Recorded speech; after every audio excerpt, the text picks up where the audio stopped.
बिस्मिल्लाहिर्रहमानिर्रहीम। अस्सलाम वालेकुम चाहरम क्लास। जी बेटा जी कैसे हैं जी। आज हमारा लेक्चर नंबर 9 है, बाप नंबर 3 का।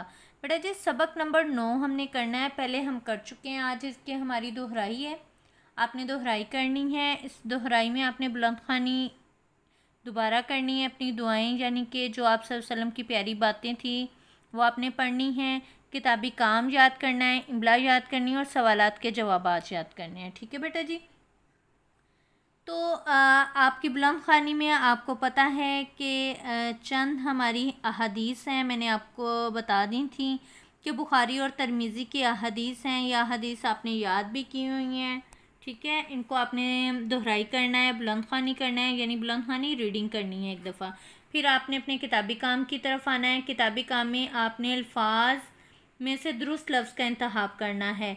ये हदीसें आपने ज़ुबानी याद करनी है। जब आपको हदीसें ज़ुबानी याद हो जाएंगी तो आपके लिए ये खाली जगह पूरी करना, मुकम्मल करना मुश्किल नहीं होगा। बेटा देखें, हमने ये खाली जगह की थी तो अलहयाओ, तो इधर से हमने देखना था कि क्या आएगा, मिनल या मनल।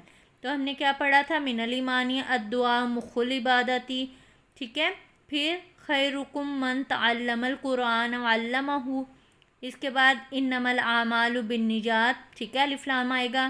फत्तकुन नारा वलऊ बिशिक्की। ठीक है, बिशिक्की तमरा। आगे देखिएगा बेटे, यही हदीसें हैं, यही हदीसें दोबारा दी गई हैं। इनको आपने तरतीब से लिखना और याद करना है, यही बात है। चलें बेटा जी, आपने इनको तरतीब से याद करना है। जब आपने अहादीस ज़ुबानी याद कर लेंगे तो आपके लिए इसको तरतीब देना भी मुश्किल नहीं होगा। ठीक है, और फिर आपने अपने किताबी काम की तरफ आना है। किताबी काम में मैंने आपको काम करवा चुकी हुई हूँ, आपने उस काम की दोहराई करनी है। और अगर किसी बच्चे का किसी वजह से कोई काम रह गया है वो अपना मुकम्मल कर लीजिएगा। और इसके अलावा इसको अच्छी तरीके से करना है। आपने याद करके ज़ुबानी अपनी किसी रफ़ नोटबुक पर लिख कर, ठीक है, अपने किसी भी पढ़ाने वाली टीचर को या अपनी मदर को चेक करवाना है। ठीक है, पहले इमला के अल्फाज देखिएगा, खजूर, इबादत, मक्स, नियतों और हया। फिर उसके बाद सवाल था आमाल का दारोमदाद किस चीज़ पर है। तो हमारी हदीस का तर्जुमा था आमाल का दारोमदाद नियतों पर है। सवाल नंबर 2 था हुजूर ने किस शख्स को बेहतरीन करार दिया।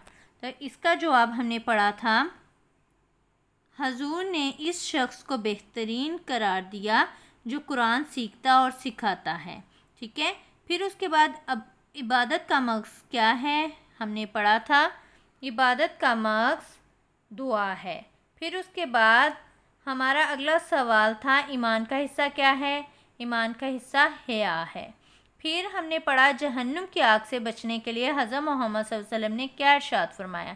तर्जुमा, जहन्नुम की आग से बचो ख्वाह खजूर का एक टुकड़े से क्यों ना हो। ठीक है बेटा जी, ये आपके सवालात के जवाब हैं। अगर किसी का कोई सवाल रह गया हो या उसने ना लिखा हो किसी वजह से तो लिख लीजिएगा। बाकायदा दोहराई के लिए ज़ुबानी नोटबुक पर मुश्किल अल्फाज ज़रूर लिखिएगा। अपना ख्याल रखिएगा और अपनी दोहराई को अच्छे तरीके से कीजिएगा। अल्लाह हाफिज़।